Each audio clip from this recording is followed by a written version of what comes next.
Planning an interstate move and not sure where to start?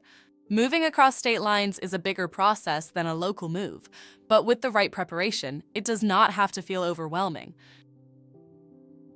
An interstate move usually involves longer distances, stricter regulations, and more detailed planning. That is why choosing a licensed and insured moving company is so important. Reputable interstate movers are registered with federal authorities and follow specific rules designed to protect you. Costs for an interstate move are typically based on the weight of your belongings and the distance you are moving. Extra services like packing, storage, or handling specialty items can affect the final price. Getting multiple written estimates helps you understand your options and avoid surprises. Timing matters too. Booking early gives you more flexibility, especially during busy seasons like summer.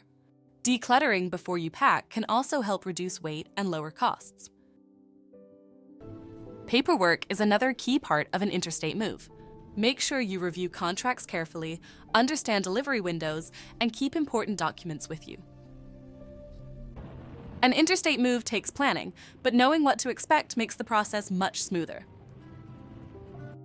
Want more expert tips and free moving quotes? Visit movers.com, and also you can email us at contactus@movers.com or call us at 866-343-1243 to connect with trusted movers and make your next move smarter, easier, and more affordable.